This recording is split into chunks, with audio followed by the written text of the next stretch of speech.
గణేశాయ నమః, శ్రీ సరస్వత్యై నమః, శ్రీ గురుభ్యో నమః. వక్రరా వ్యాసప్రోక్త మహాభారత ఇతిహాసం యథాతథంగా చెప్పుకున్నాం. మన దేవాలయంలో ప్రభాత పూజలు అయిన తర్వాత అందులో భాగంగా ఇప్పుడు మనం మహాభారత ఇతిహాసంలోని శాంతిపర్వం చెప్పుకుందాం. నిన్నటి వరకు మనం ఆది సభారణ్య విరాట ఉద్యోగ భీష్మ ద్రోణ కర్ణ శల్య సౌప్తిక స్త్రీ పర్వాలు పూజ చేసాం. శాంతి పర్వంలో కూడా 276 అధ్యాయాలు పూర్తి చేసాం. ఈ రోజున 277వ అధ్యాయం చెప్పుకుందాం. యుధిష్ఠిర ఉవాచ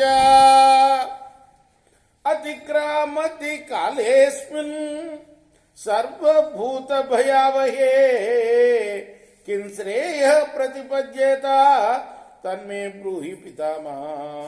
మళ్ళీ అడుగుతున్నాడు తాతగారిని. ధర్మరాజు అడుగుతున్నాడు పితామహ భీష్ముల వారిని. పితామహ, ప్రాణులన్నింటికీ భయావహమైన కాలం గడిచిపోతూ ఉంటుంది. కాలం ఆగదు కదా, గడిచిపోతూ ఉంటుంది. ఈ స్థితిలో మానవుడు పొందే శ్రేయస్సు ఏమిటో వివరించండి. భీష్మ ఉవాచ అత్రాప్యుదాహరంతిమం ఇతిహాసం పురాతనం పితూపుత్రేణ సంవాదం తంబి బోధ యుధిష్ఠిర. నాయన, నీ ప్రశ్నకి సమాధానంగా పూర్వం పెద్దలు చెప్పుకుండే ఒక ఉదాహరణ కథ ఒకటి ఉన్నది. పితృపుత్ర సంవాదం అని. అది చెప్తాను నాయన, దానిలో వెతుక్కో నువ్వు సమాధానం. ద్విజాతే కస్యచిత్ పార్థ స్వాధ్యాయ నిరతస్య వై పుత్రో బభూవ మేధావి. మేధావి నామనామత. పేరే మేధావిట. బాగా వేదాలు చదువుకున్న బ్రాహ్మణుడికి మేధావి అనే కొడుకు ఒకడు ఉండేవాడు. సో బ్రవీత్ పితరం పుత్ర స్వాధ్యాయ కరణే రతం మోక్షధర్మే స్వకుశలం మోక్షధర్మ విచక్షణ. మోక్షధర్మాలన్నీ క్షుణ్ణంగా తెలుసుట ఆ పుత్రుడికి, ఆ మేధావి అనే పిల్లవాడికి.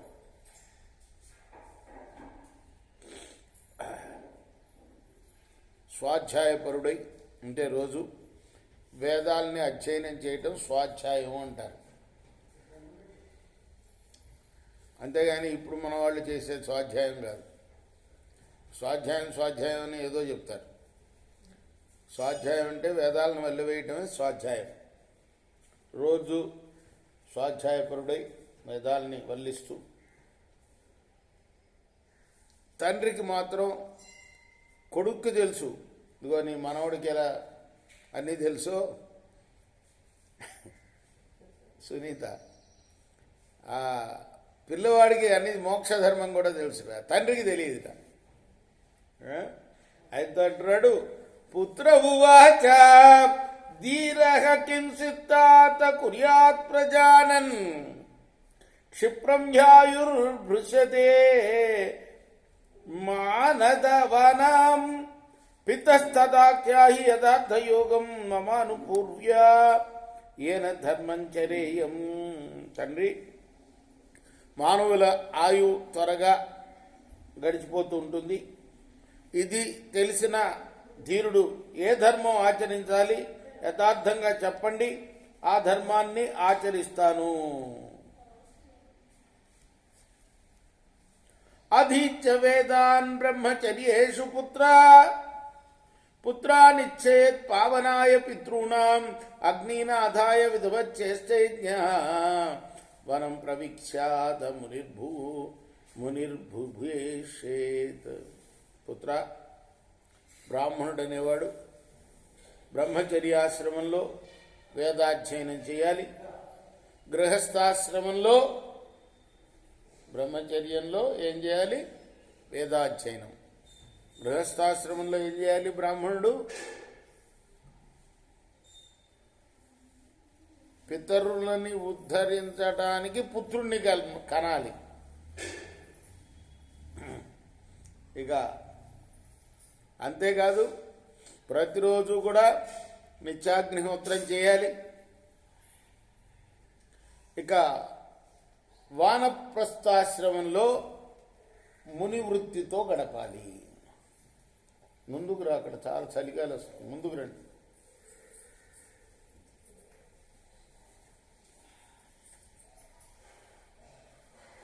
పుత్ర ఉవాచ ఏవమభ్యాహతే లోకే సర్వతః పరివారితే అమోఘాసు పతంతిషు కింధీర ఇవ భాషసే. అప్పుడు కొడుకు అంటున్నాడు, ఈ లోకాన్ని ఎవరో బాధిస్తున్నారు, అంతటా చుట్టుముడుతున్నారు, అమోఘాలైనవి ఏవో పడుతున్నాయి, కానీ నువ్వు మాత్రం ధీరుల్లాగా మాట్లాడుతున్నావు. పిత ఉవాచ కథం అభ్యాహతో లోక కేన వా పరివారిత అమోఘ కా పతింతిహ కిన్ను భీషయసి వమాం. లైట్ తీసుకోయని అడిగి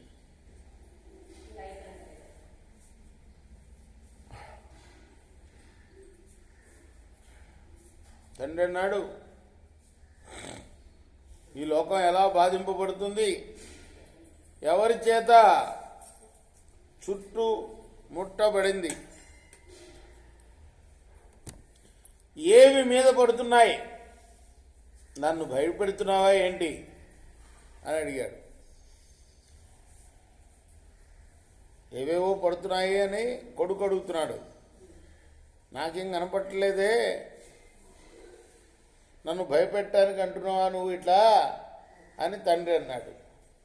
పుత్ర ఉవాచ మృత్యునాభ్యాహతో లోక జరయా పరివారిత అహోరాత్ర పతంతి మే తచ్చకస్మాన్ న బుజ్యసే.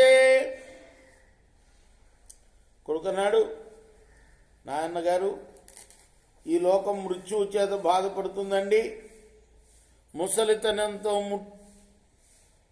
చుట్టుముట్టబడుతుందండి, రాత్రింబవళ్ళు మీద పడుతున్నాయి.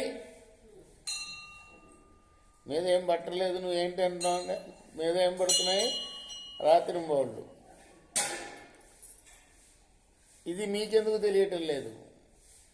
ముందే చెప్పారుగా, కొడుకు మోక్షధర్మం తెలుసు, తండ్రికి తెలియదని. మీద పడటం అంటే ఏంటి, గడిచిపోతున్నాయి అన్నమాట. మీద 10 ఏళ్ళు మీద పడ్డాయి అంటాం కదా, అట్లా మీద పడేది ఏంటి, కాలం పడుతూ ఉందన్నమాట. రాత్రింబవళ్ళు కాలం గడిచిపోతూ ఉంది. ఇది కూడా తల ఊపుతుంది చిన్నపిల్ల, దీనికి కూడా మోక్షధర్మం తెలుసుకోవాలన్న ఆసక్తి ఉన్నాడు. అదే యదాహమేవ జానామి న మృత్యు తిష్టతీతిహ సోహం కథం ప్రతీక్షిషే జ్ఞానేనాపి తస్యరన్. మృత్యువు ఒక్క క్షణం కూడా నిలవదు, ఆ సంగతి తెలుసు నాకు. అయినా జ్ఞానం అనే కవచం లేకుండానే తిరుగుతున్నాను.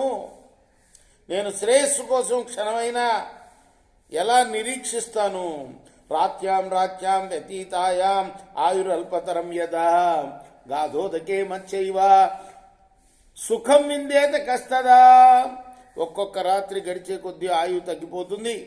ఇంకిపోయే నీటిలో ఉన్న చేపలాగా ఎవడు సుఖాన్ని పొందుతాడు?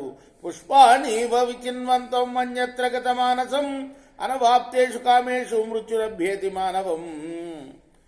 పూలు పోగు చేసుకుంటూ ఇతర విషయాల్లో మనస్సు నుంచి కోరికలు తీరకుండానే ఉన్న మానవుడికి మృత్యువు వచ్చి మీద పడుతుంది. స్వకార్యమధ్య కుర్వీత పూర్వాహ్నే చపరాహ్నికం నహి ప్రతీక్షతే మృత్యు కృతం వాస్య నవా కృతం. అంచేత రేపటి పని ఈరోజే చేయాలి, మధ్యాహ్నం పని పొద్దునే చేయాలి.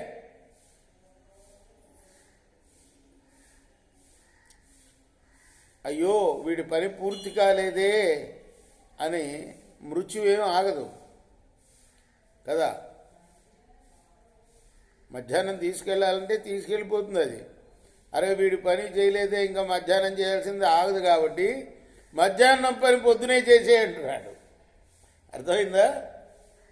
కాలేదా?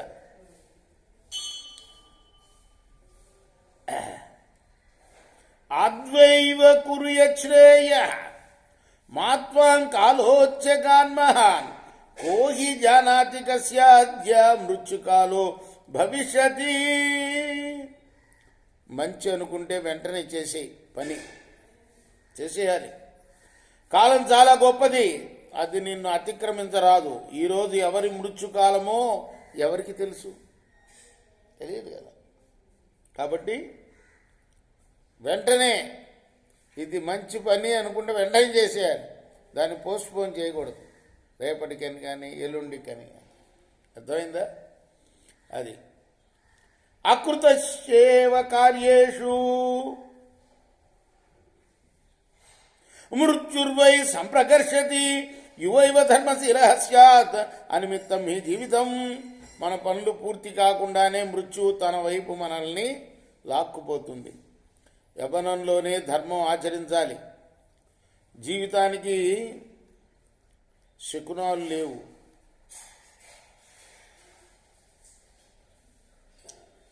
కృతే ధర్మే భవేత్ ప్రీతి ఇహ ప్రయత్య శాశ్వతి. చూడలేదా మనం?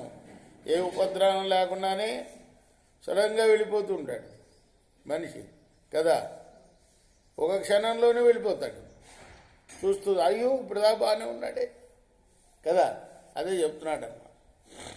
కృతే ధర్మే భవేత్ ప్రీతి ప్రయత్య శాశ్వతి మోహేనై సమావిష్ట పుత్రధారార్థముజ్యత కృత్వా కార్యమకార్యం వా దృష్టిమేషాం ప్రయచ్చతి తం పుత్ర పశు సంపన్నం వ్యాసక్త మనసం నరం సుప్తం వ్యాఘ్రం మహో గౌవ మృత్యురాధాయ గచ్చతి. ధర్మ ఆచరణం చేస్తే ఇహపరలోకాల్లో శాశ్వతమైన ప్రీతి కలుగుతుంది. మోహవశంతో భార్యాపుత్రుల కోసం మంచో చెడో చేసి మానవుడు వారికి సంతోషం కలిగిస్తాడు. ఇలా కుటుంబంతో పశు సంపదలతో ఆసక్తుడైన వాణ్ణి నది ఒడ్డును నిద్రించే పెద్ద పులిని వరద లాక్కుపోయినట్లుగా మృత్యువు లాక్కుపోతుంది. సంచిన్వానకమేవైనం కామానామ వితృప్తకం ఉరికి ఓరణమాసాధ్య మృత్యురాదాయ గచ్చతి. భోగ సాధనలన్నీ కూర్చుకొని కోరికలతో తృప్తి పడని వాడిని తోడేలు మేకపిల్లను లాక్కుపోయినట్లు మృత్యువు లాక్కుపోతుంది. ఇదం కృతం ఇదం కార్యం ఇదమన్ అకృతాకృతం ఏవమీహ సమాయుక్తం మృత్యురాదాయ గచ్చతి. ఈ పని చేశాను, ఇంకా ఆ పని చేయాలి, ఈ పని సగం చేశాను, ఇలా కోరికలతో కూడిన వాడిని ఎప్పుడో మృత్యువు వచ్చి లాక్కిపోతుంది. కృతానాం భ్రమ ప్రాప్తాం కార్యానం కర్మసంగినాం క్షేత్రాపణ గృహాసక్తం మృత్యురాదాయ గచ్చతి. కర్మల్లో మునిగి తేలుతూ పొలాలు వ్యాపారాలు ఇళ్ళు ఇలాంటి వాటి మీద ఆసక్తితో ఉన్నవాడిని ఎప్పుడో చెప్పకుండా మృత్యు వచ్చి లాక్కుపోతుంది. దుర్బలం బలవంతంచ ప్రాజ్ఞం సూరం జడం కవిం అప్రాప్త సర్వకామార్థం మృత్యురాదాయ గచ్చతి. మానవుడు దుర్బలుడైనా బలవంతుడైనా ప్రాజ్ఞుడైనా సూర్యుడైనా జడుడైనా కవి అయినా ఎవరైనా అర్ధకామాలు సంపాదించని వాడైనా సరే మృత్యు వచ్చి వాడిని లాక్కుపోతుంది. మృత్యుర్జరాచ వ్యాధిశ్చ దుఃఖ చానేక కారణం అసంఖ్యాద్యం యదా మర్త్యై కిం స్వస్థైవ తిష్టసి. ముసలితనం, వ్యాధి, దుఃఖం ఇలా ఎన్నో కారణాల వల్ల మృత్యు కలుగుతుంది.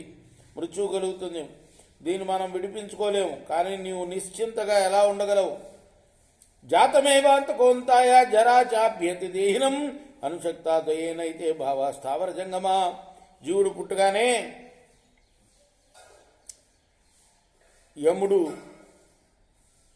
ముసలితనం ఈ రెండు కూడాను వెంటనే ఉంటారు. అర్థమైందా? పుట్టిన తర్వాత వెంట పడుతూ ఉంటుందిట మృత్యువు వ్యాధులు రెండు కూడాను.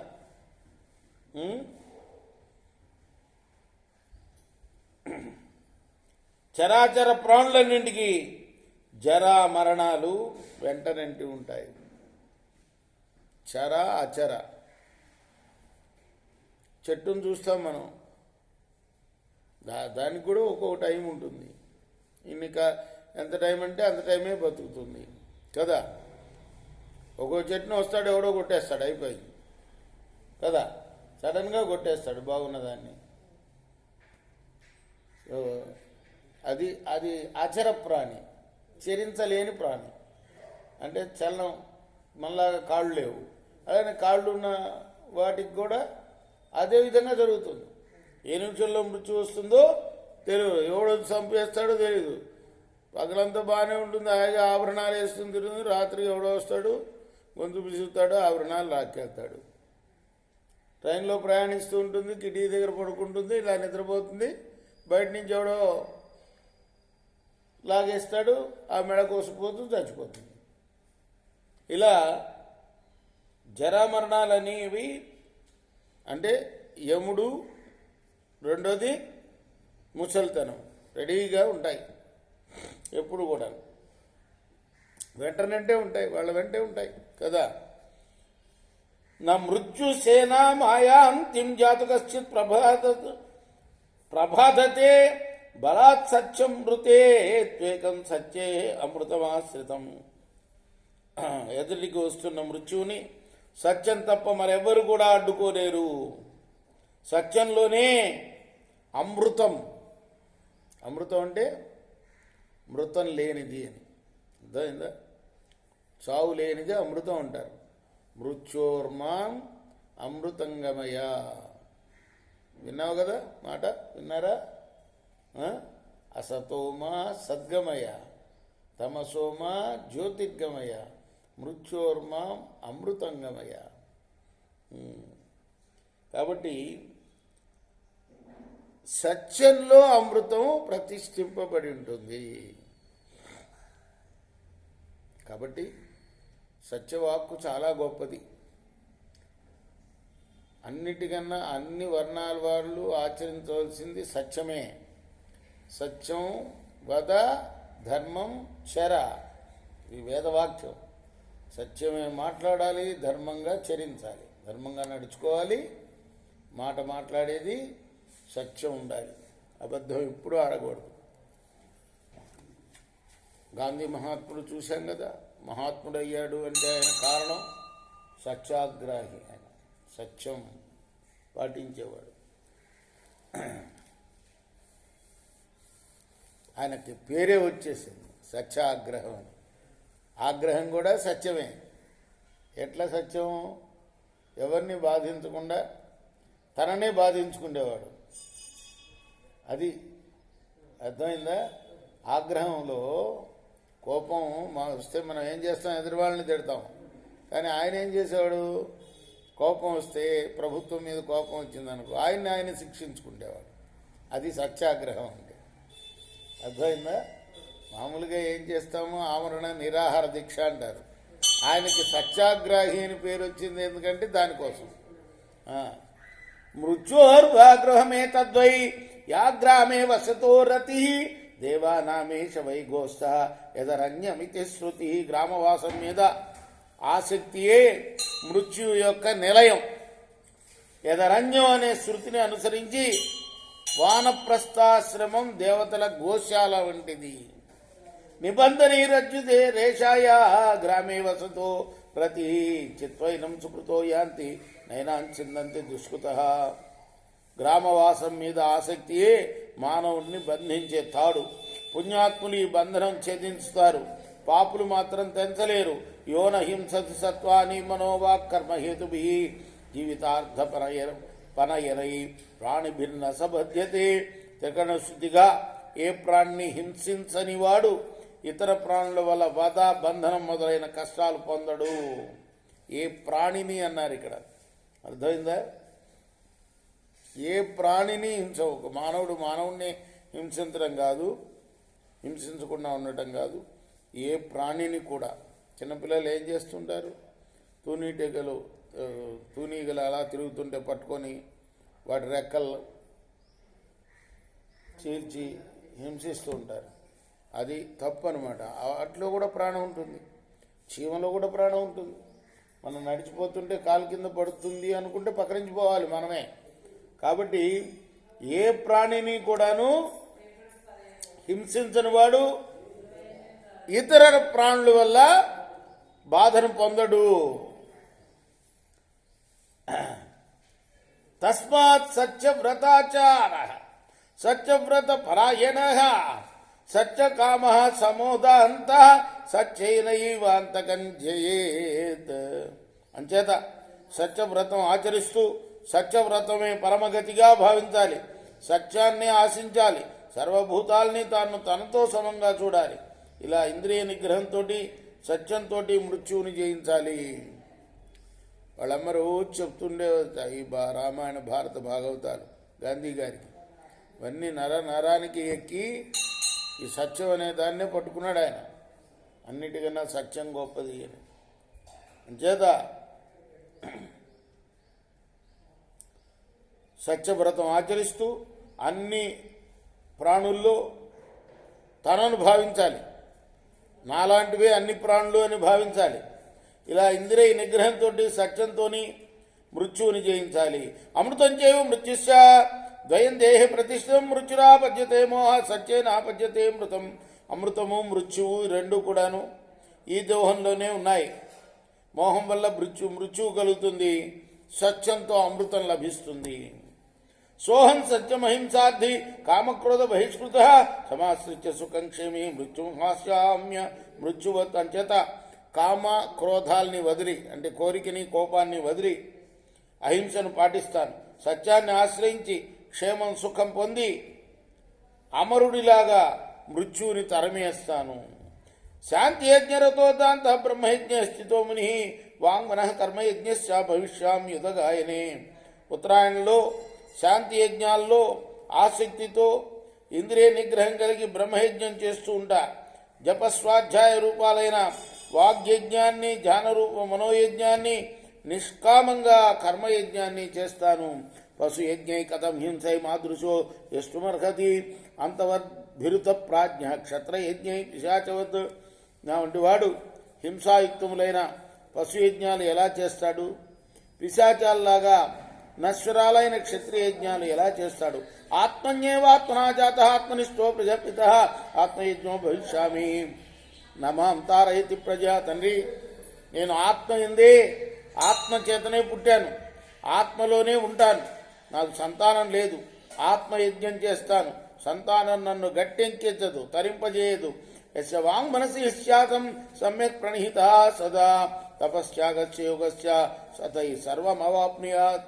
మాట మనస్సు చక్కగా ప్రాణుల హితం మీదనే సదా నిలిచేవాడికి తపస్సు కానీ, త్యాగం కానీ, యోగం కానీ అన్ని ప్రాణిహితం వలనే లభిస్తాయి. నాస్తి విద్య సమం చక్షు నాస్తి విద్యా సమం ఫలం నాస్తి రాగ సమం దుఃఖం నాస్తి త్యాగ సమం సుఖం. విద్యతో సమానమైన కన్ను లేదు.